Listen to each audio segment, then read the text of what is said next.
Eu não tenho como agradecer a Deus o suficiente pela oportunidade de estar aqui nesta noite e pregar a sua palavra. Muito obrigado, queridos. Thank you, Pastor. Muito obrigado, pastor.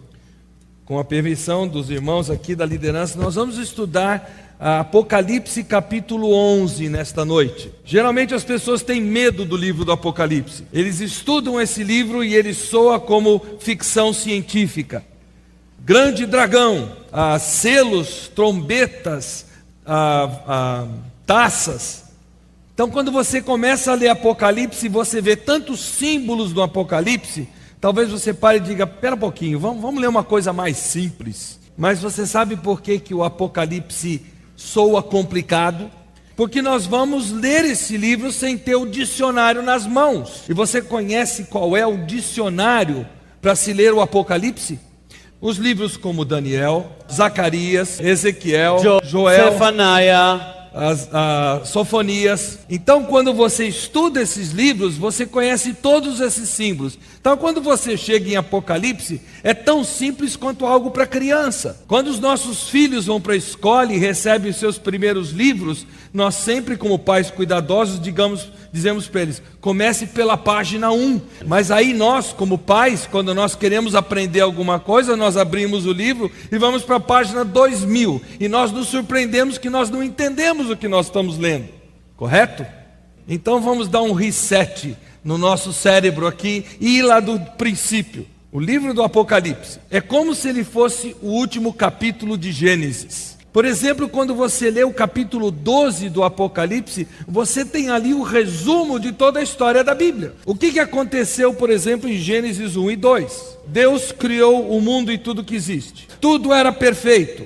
E, aconteceu um pecado. E antes de vir o pecado, Adão e Eva tinham comunhão perfeita com Deus. Depois do pecado, essa comunhão é quebrada. E a Bíblia toda é, por assim dizer, o trabalho, a obra de Deus para trazer as coisas de volta como elas eram antes do pecado. Então, os capítulos de 6 a 19 de Apocalipse, eles descrevem os últimos 7 anos antes de Jesus voltar à terra para reinar por 1000 anos. Quando as pessoas leem o livro do Apocalipse, tudo que lhes vem à mente são tragédias, desastres, pragas, guerras. E aí começam a concluir, não é um livro bom de se ler? Mas você sabia que esse livro foi dado a João para confortá-lo, para consolá-lo? Para um crente em Cristo Jesus, esse é um livro altamente consolador, confortador. Porque Deus diz, eu vou fazer uma limpeza no mundo e deixar os meus filhos para reinarem com o meu filho para todo sempre. Sim, mas se você não conhece Jesus como seu Senhor e Salvador, aí o Apocalipse vai ser más notícias para você. E é isso que vai acontecer com você. E Deus vai permitir que haja juízos no livro de Apocalipse que virão sobre o mundo e que tirarão a vida de pessoas como você, se você não crê em Jesus, e você irá acabar no inferno. Então o que você prefere? Estar com o Senhor ou ir para o inferno?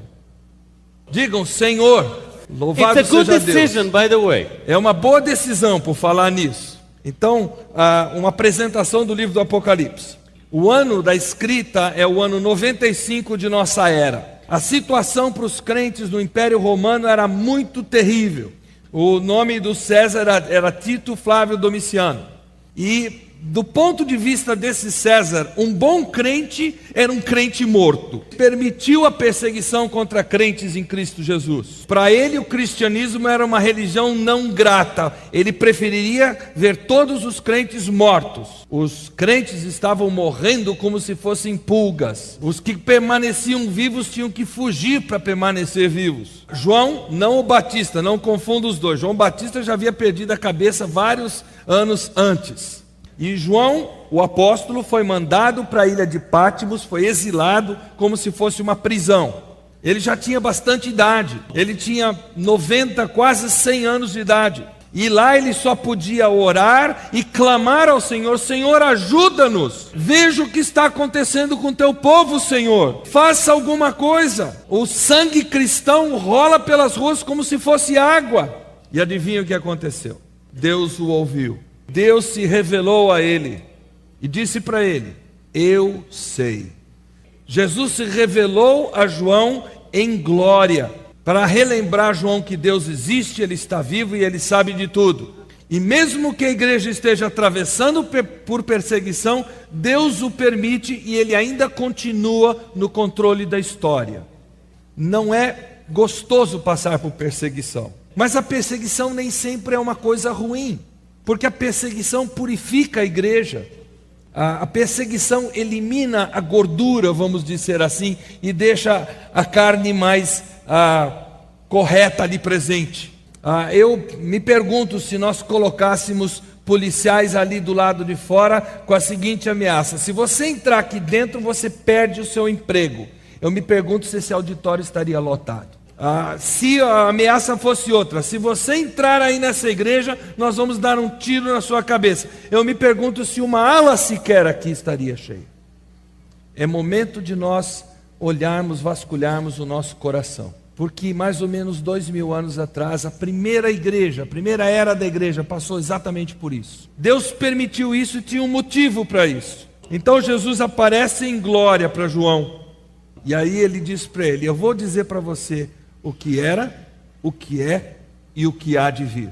Capítulo 1, versículo 19. Então vamos dividir o livro do Apocalipse. Passado, capítulo 1. Capítulos 2 e 3, presente. Capítulo 4, até o final do livro, coisas futuras. Então, antes de Deus vir e punir os incrédulos, Ele escreve 7 cartas às igrejas. Antes de eu resmungar com pessoas que não são das nossas, eu tenho que ter certeza que, ou melhor, Deus dizendo: antes de eu cuidar dos outros, eu tenho que ver que a minha casa está em ordem. A primeira igreja que Jesus critica no capítulo 2 é a igreja de Éfeso. E o texto começa com as palavras conheço. Qual era a crítica de Deus contra Éfeso? Você abandonou o seu primeiro amor. Por que ele começou com a igreja de Éfeso? Quem era o pastor da igreja de Éfeso? Uma chance para você adivinhar. Era o apóstolo João. João, você está clamando a mim, você está chorando diante de mim. Você foi o apóstolo que escreveu para dizer que nós temos que ser caracterizados pelo amor, e você abandonou o primeiro amor.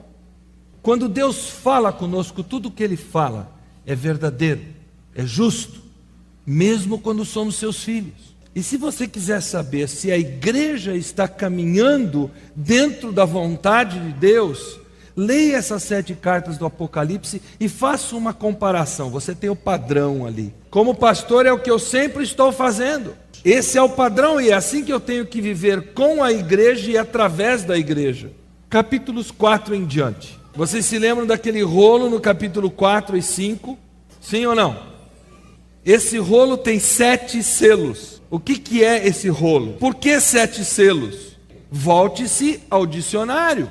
Jeremias 32. Quando você comprava uma propriedade na antiguidade, você fazia a escritura num rolo desses. E o número de selos que esse rolo tinha equivalia à importância do negócio e ao número de testemunhas. E antes de Jesus simplesmente abrir aquele rolo para dizer o mundo é meu, Ele abre cada um dos seus selos. E cada um desses selos é um juízo, exatamente para julgar todos aqueles que se recusam a crer nele. Então, Jesus, quando Ele se livra desses que não querem crer nele, Ele pode abrir aquele livro e diante dele estão aqueles que nele creem. Depois dessa introdução toda, e essa foi bem curta, eu digo para vocês, vamos para o capítulo 11. Capítulo 11 fala das 2 testemunhas. Até esta altura, no capítulo 11, todos os selos já foram abertos. E nós sabemos que depois da abertura do 4º selo, 1/4 da população do mundo já morreu. Apocalipse 6. Então, durante esse período, houve muitas guerras, falsas pazes, muitos desastres que levaram essas pessoas à morte. Então, você deve estar pensando aí, se a essa altura 1/4 da terra já morreu porque não creu em Deus, os outros 75% devem estar dizendo: misericórdia, Senhor, nós cremos no Senhor. Mas a resposta é não, não é isso que está acontecendo. Em vez de se arrependerem, eles amaldiçoam a Deus. Eles apenas com o seu comportamento justificam a abertura dos demais selos para serem punidos. No capítulo 9 nós chegamos à segunda série de juízos, que são as trombetas. E no capítulo 9, a essa altura, metade da população do mundo já morreu. Será que agora o restante vai dar ouvidos a Deus e se arrepender? Não. Por quê? Está tão claro. Você se lembra de Faraó? Quantas pragas ele precisou? Por que Deus deu todas aquelas pragas? Porque eles haviam visto a verdade, mas haviam fechado o seu coração para a verdade. Então o que Deus fez? Fez o coração deles endurecer como pedra. Nós terminamos os 7 selos, nós terminamos 6 trombetas e agora nós chegamos no capítulo 11. Vamos ler os versículos 1 a 4 do capítulo 11. Deram-me um caniço semelhante a uma vara de medir e me disseram: vá e meça o templo de Deus e o altar, conte os adoradores que lá estiverem. Exclua, porém, o pátio exterior, não o meça, pois ele foi dado aos gentios.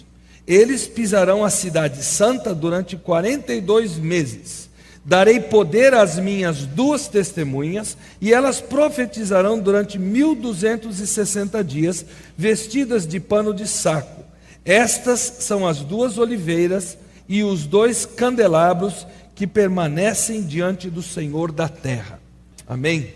Deus ordena que João meça o templo, a área do templo e aqueles que ali cultuam a Deus. Mas não medir algo que seja exterior ao templo. Ou quem sabe, não medir nada fora do lugar santo, digamos assim. Por quê? Sempre leia a Bíblia perguntando por quê e busque a resposta. Mas antes de respondermos essa pergunta, vamos imaginar como é que João se sentia naquele momento. Ano de 95, depois de Cristo. Nós tirando 70 de 95, quanto nós temos? 25. Ok. No ano 70, o templo foi destruído em Jerusalém. Em Jerusalém, o templo foi destruído. E o que Deus permite que João veja? O templo que há de vir. Na visão, ele enxerga aquilo que está por acontecer ainda. Mas aí ele consegue enxergar o que vai acontecer com esse templo específico aqui. Mas em Daniel 9:26, nós lemos que haverá um templo futuro, mas nesse templo futuro, o anticristo nele entrará. Vocês sabiam que hoje em dia existe o Instituto do Templo em Jerusalém? E toda a estrutura, todos os utensílios que são usados no templo, ele já tem tudo pré-fabricado, tudo pronto para colocar lá no momento em que houver a oportunidade. Há cursos que são ministrados aos sacerdotes, aqueles que pertencem a Levi, para eles saberem como é que eles têm que se conduzir, qual é a tarefa de cada um deles no templo. Eu não estou dando teoria para vocês, eu já conversei com um deles. Mas João não nos dá as medidas, 20 metros, 40 metros, etc. Por que não? Porque no livro de Ezequiel nós já temos todas as medidas, todos os detalhes do templo. Então se alguém for construir, reconstruir o templo, todos os detalhes da planta estão lá, todo o projeto está pronto. Qual é o símbolo de se medir algo numa terra? Soberania. Soberania. Somente aquele que é soberano pode vir a uma terra e fazer as medições. Então Deus também pediu que ele olhasse para esse templo para que ele percebesse o que haveria de ser punido e aquilo que estava isento de punição. Então a divisão é a seguinte: the Holy of Holies? Yes, the Holy of Holies and the Holy Place. Ok, o lugar santo, que contém também o Santo dos Santos, é o lugar da habitação de Deus. O átrio ao redor do templo é chamado de pátio ou átrio dos gentios. E o que Deus diz? E ele diz que ele deixou os gentios pisarem ali por 1260 dias, 42 meses, 3 anos e meio. Então nós estamos nos aproximando à metade do período da tribulação. A primeira metade da tribulação vai ser bem mais tranquila do que a segunda metade. Se você quiser dividir a tribulação em 2 períodos, ela será assim. Na primeira metade da tribulação, o anticristo defende a Israel. Na segunda metade, o anticristo persegue Israel. É muito simples. Leia e você vai ver exatamente isso. Então aqueles que andam naquele local santo são os sacerdotes, os levitas, os que representam a Deus. Em outras palavras, Deus está dizendo: embora haja tormentas, embora haja muita confusão, os meus olhos estarão sobre aqueles que me seguem. Você pode imaginar isso? No meio de todos os problemas existentes no mundo, Deus pode optar, decidir poupar a sua vida, mantê-la. E Deus prometeu a João: o tremor de Jerusalém será durante 42 meses. É o período exato a que se refere Daniel 9, 26 e 27. É a mesma coisa que Jesus explica lá em Mateus 24, versos 15 em diante. Então Deus é fiel. As duas testemunhas. Então ele diz no versículo 3: darei poder às minhas duas testemunhas e elas profetizarão, ou seja, elas são profetas, durante 1260 dias. São as duas oliveiras, os dois candelabros que permanecem diante do Senhor. Essas duas testemunhas caminharão durante a primeira metade da tribulação. Na segunda metade, eles não terão a mesma opção de fazê-lo. Por que eles têm que caminhar na primeira metade? Porque Israel pensa que o anticristo é o verdadeiro Messias. Não, eles dizem, as duas testemunhas, o caráter desse camarada é diabólico. É por isso que as pessoas que aqui estão, eles vão dizer, precisam tanto dele. É por isso que o diabo e os seus seguidores odiarão tanto essas duas testemunhas. Por que duas testemunhas? Qual é o testemunho delas? Por que nós as chamamos de as duas oliveiras e os dois candelabros diante do Senhor da terra? Senhor, por que o Senhor as mandou? Uma boa pergunta, boas perguntas. Obrigado por perguntá-las. Sempre faça perguntas. Se você não fizer perguntas ao texto, você não vai saber. Por que duas testemunhas? Porque a lei diz que de acordo com a testemunha de duas pessoas, ou três, haverá juízo. Deuteronômio 19:15, também em Números 35, Hebreus 10, Mateus 18, João 8, 2 Coríntios 13:1. Por que nós a chamamos de testemunhas? Porque eles ouviram alguma coisa e eles viram alguma coisa com seus olhos que agora eles proclamam. Essas duas testemunhas, elas não dirão: nós ouvimos em algum lugar, alguém nos disse. Não, elas dirão: nós ouvimos, nós vimos e é isso aqui. Deus se certificará que todos tenham oportunidade de ouvir a verdade. E essas pessoas que rejeitarem as palavras que Deus der para elas, através de testemunhas como essas, elas serão postas para o juízo eterno, porque elas terão duas ou mais testemunhas contra elas de que elas não ouviram. Qual é o testemunho delas? O que Paulo diz em Gálatas 1, 8 e 9? Paulo diz: se alguém vier a vocês com um evangelho diferente, pode ser até um anjo do céu, que ele seja amaldiçoado. Só existe uma verdade para a salvação. Lembram o que Jesus disse? Eu sou o caminho, eu sou a verdade, eu sou a vida. Ninguém vem ao Pai senão por mim. Então, se existe um outro caminho para Deus, isso faria de Jesus um mentiroso. De jeito nenhum. Está correto o raciocínio? Se essas testemunhas ali estão para contar a verdade acerca da salvação, qual será a mensagem delas? Vamos repetir. Jesus é o Messias. Jesus é Deus. Deus veio ao mundo para morrer pelos nossos pecados. Ele foi sepultado e no terceiro dia ressuscitou. E hoje ele está sentado à destra do Pai. E todos os habitantes de Jerusalém zombaram dele e riram-se dele. Você se ri desse tipo de evangelho ou você se curva a ele? Estas testemunhas precisavam ouvir e precisavam ver para poderem se tornar testemunhas. Ouça atentamente. Você se lembra em João 20, 12, quando Jesus já havia saído do sepulcro? Quem estava ali? Quem estava ali como testemunha de que Jesus ressuscitou? 2 homens. Nós lemos o texto bíblico com muita rapidez, a gente não presta atenção. O texto bíblico fala em anjos, mas a palavra anjos não quer necessariamente dizer seres angelicais, ela quer dizer mensageiros. Maria falou com eles. Se eles estivessem com asas, a reação dela teria sido diferente. Você se lembra quando Jesus ascendeu aos céus em Atos capítulo 1? Quem que os apóstolos ouviram dizer? Assim que vocês o ouviram subir, ele voltará. 2 homens. Coincidência? Graças a Deus eu sei que vocês entendem que não há coincidências na Bíblia. Então por que essas duas testemunhas são chamadas de profetas? Se a Bíblia diz que são profetas ou que profetizam, eles foram profetas no passado. E em grande probabilidade, eles ainda vão dizer ao povo daquela época, algo que ainda está por acontecer. Eles vieram testemunhar daquilo que eles viram e ouviram, para que o testemunho deles seja verdadeiro. Todo aquele que rejeitar o testemunho deles será morto. Não é piada. Mas por que João os descreve como as 2 oliveiras e os 2 candelabros que permanecem diante do Senhor da terra? E aí eu sei que tem gente coçando para saber quem são esses 2.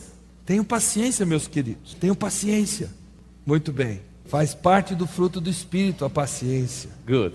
Por que 2 oliveiras e 2 candelabros? De onde vem esse versículo? Do dicionário.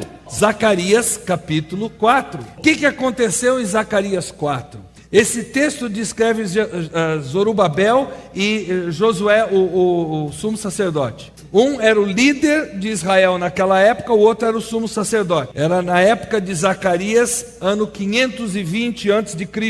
A oliveira significa que eles são ungidos do Senhor. Por que eles são chamados de 2 candelabros? Você sabe qual é a aparência do Santo dos Santos? Qual é a aparência do templo? Se isso aqui é o Santo dos Santos, antes do Santo dos Santos existe o lugar santo à sua volta external yard. E o pátio exterior à volta de tudo isso. Se você está no lugar santo e você quiser entrar no Santo dos Santos, em primeiro lugar, não faça isso. E só o sumo sacerdote faz isso uma vez por ano no dia Day of Atonement, no dia da expiação. Obrigado. Então, qual é a fonte de luz no Santo dos Santos? O candelabro, simbolizando Cristo perante o Pai. E o óleo que ali está presente simboliza o Espírito Santo. Então, elas são as pessoas que foram ungidas pelo Senhor para proclamar, e quando elas proclamam, elas o fazem para que as pessoas sejam atraídas ao Senhor. Então, eu não estou dizendo que essas 2 testemunhas são Zorobabel e o sumo sacerdote Josué, mas elas também são ungidas pelo Senhor, são luz para demonstrar quem Deus é e para atraí-las ao Senhor. Por que Deus as enviaria? Porque Ele ama o povo. O evangelismo é uma expressão do amor e da graça de Deus pelo povo. Nós oramos por reavivamento, como ouvimos aqui. O que precisamos fazer para que ocorra o reavivamento? Saia e grite por aí: Jesus é Senhor. As pessoas recebem a salvação através daquilo que elas ouvem e do que elas aceitam. Quando Deus envia alguém para proclamar o Evangelho, Ele está dizendo: eu amo vocês o suficiente para que vocês tenham oportunidade de expressar a fé correta e para que vocês venham a mim. Romanos 10, 14 e 15. E como clamarão aquele em quem não creram? E como crerão naquele de quem não ouviram? E como ouvirão se não houver quem evangelize? Até Deus enviou Jonas a Nínive. Eu não estou pedindo que você seja engolido por um grande peixe porque você se recusa a ir a um outro continente. Pelo menos fale com o seu vizinho, fale com o seu colega de trabalho. Você pode dizer: eu amo o meu próximo, o meu vizinho. É? Então proclame o Evangelho para essa pessoa. Demonstre a sua fé através do seu relacionamento com a sua esposa, a forma que você cria os seus filhos. Essa vivência dentro dos princípios da palavra de Deus é uma proclamação da sua fé. Se você trai a sua esposa e depois você quer evangelizar o seu vizinho, o que você acha que ele vai pensar de você? Pense no assunto. É tão bom a gente celebrar o Dia das Mães. Mas será que a mamãe é verdadeiramente aquela rainha na sua mente, no seu coração? Pense nisso. Faz parte do evangelismo. Primeiramente, evangelize seus filhos. E aí vá para os vizinhos. E aí no trabalho. E aí na nação toda. E aí atravesse os mares. Funciona, porque Deus é fiel. Versículos 5 a 13. Se alguém quiser causar-lhes dano, da boca dele sairá fogo que devorará os seus inimigos. E assim que deve morrer qualquer pessoa que quiser causar-lhes dano. Estes homens têm poder para fechar o céu, de modo que não chova durante o tempo em que estiverem profetizando, e têm poder para transformar a água em sangue e ferir a terra com toda sorte de pragas, quantas vezes desejarem. Quando eles estiverem terminando o seu testemunho, a besta que vem do abismo os atacará, e irá vencê-los e matá-los. Os seus cadáveres ficarão expostos na rua principal da grande cidade, que figuradamente é chamada de Sodoma e Egito, onde também foi crucificado o seu Senhor. Durante 3 dias e meio, gente de todos os povos, tribos, línguas e nações contemplarão os seus cadáveres e não permitirão que sejam sepultados. Os habitantes da terra se alegrarão por causa deles e festejarão, enviando presentes uns aos outros, pois esses 2 profetas haviam atormentado os que habitam a terra. Mas depois de 3 dias e meio, entrou neles um sopro de vida da parte de Deus, e eles ficaram em pé, e um grande terror tomou conta daqueles que os viram. Então eles ouviram uma forte voz dos céus que lhes disse: subam para cá. E eles subiram para os céus numa nuvem, enquanto seus inimigos olhavam. Naquela mesma hora houve um forte terremoto, e 1/10 da cidade ruiu. 7.000 pessoas foram mortas no terremoto. Os sobreviventes ficaram aterrorizados e deram glória a Deus dos céus.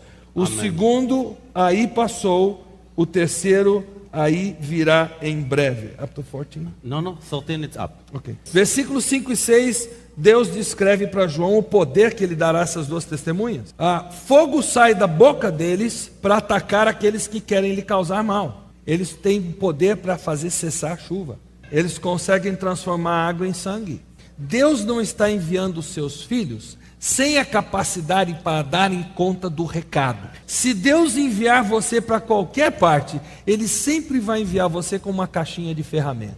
E se Deus lhe der um martelo de 700 quilos, isso é sinal de que você vai precisar dele. Então, repare que se Deus der um martelo desse tamanho para você, você já tem uma ideia do prego que você vai ter que pregar com ele. Na Bíblia nós vemos alguns profetas que se encaixam nessa descrição. Por exemplo, Moisés transformou água em sangue. Ele fez com que viessem as pragas sobre o Egito. Exodus chapter 7. Êxodo 7. Elias, o profeta que representa os demais profetas, o maior profeta, digamos assim, fez cessar a chuva por 3 anos e meio.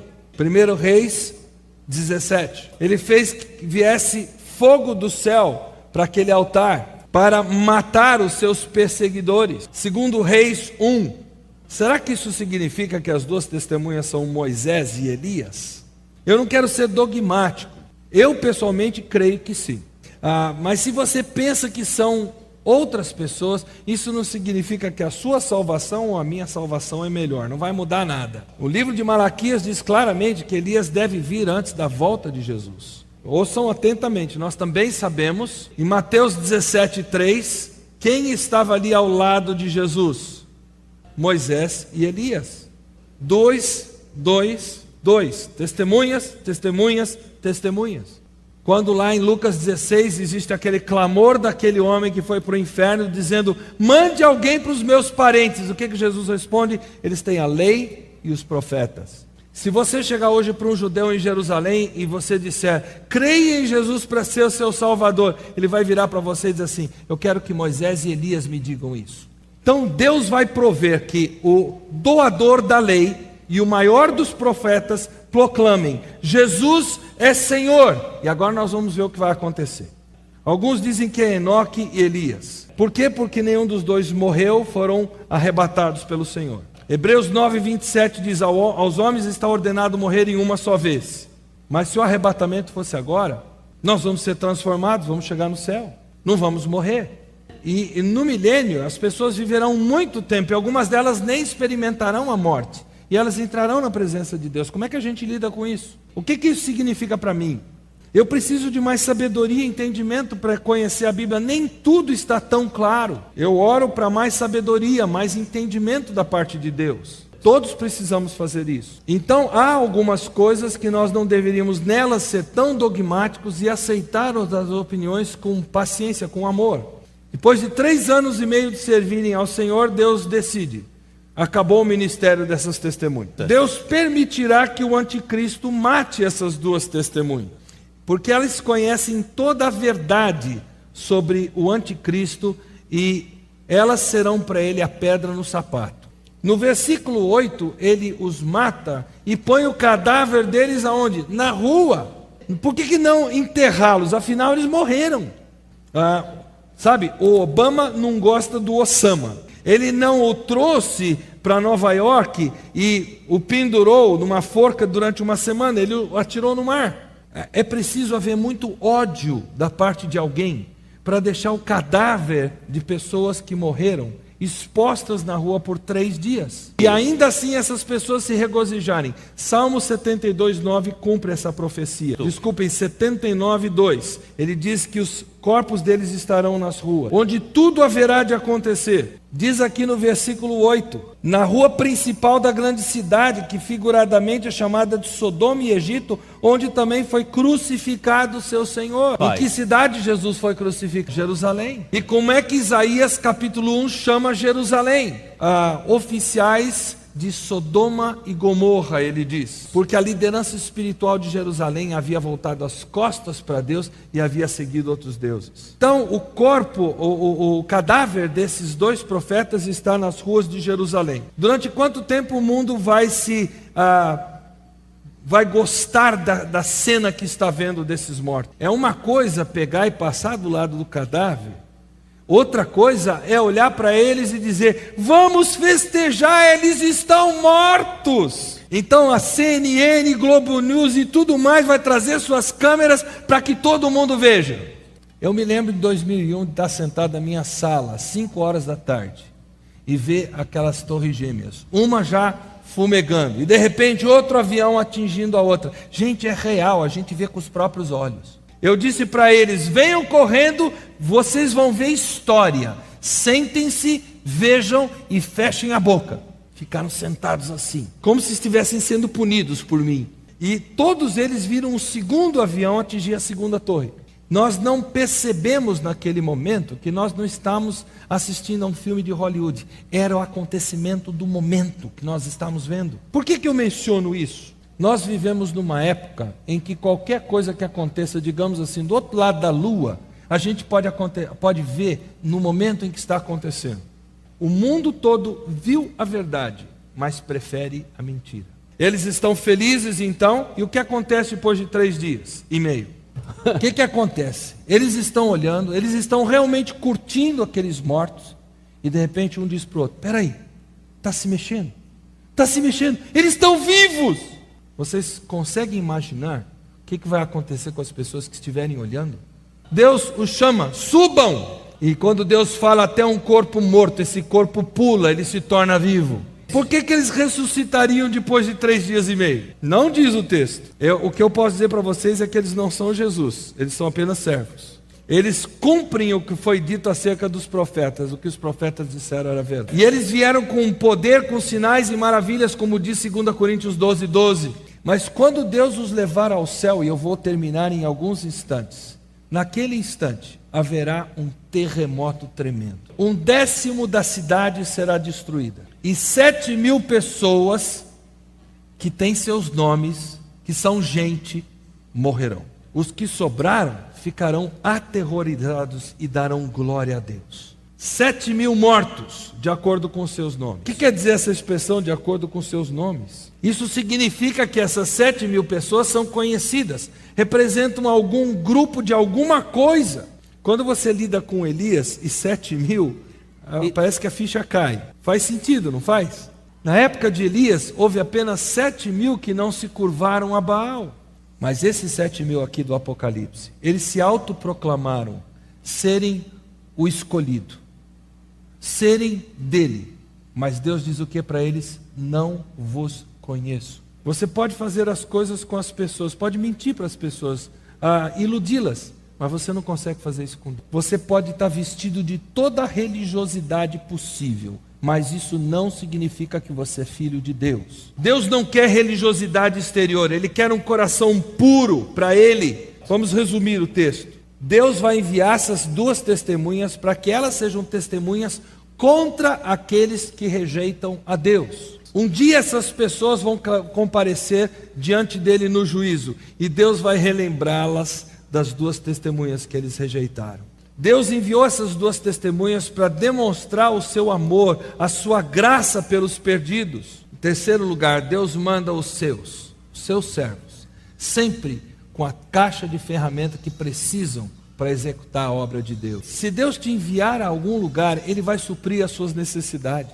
Quarto, até o dia de hoje, as pessoas em Jerusalém odeiam aqueles que proclamam a Jesus. Até o dia de hoje, os que proclamam Jesus em Jerusalém são perseguidos. E a alegria que nós temos em fazer essa proclamação é que a nossa cidadania está nos céus. Que aquele que está em nós é maior do que aquele que está no mundo. E que há muitos mais conosco do que os que estão com eles. Quando Deus demonstra a verdade, Ele espera resultados. Hoje você ouviu o Evangelho.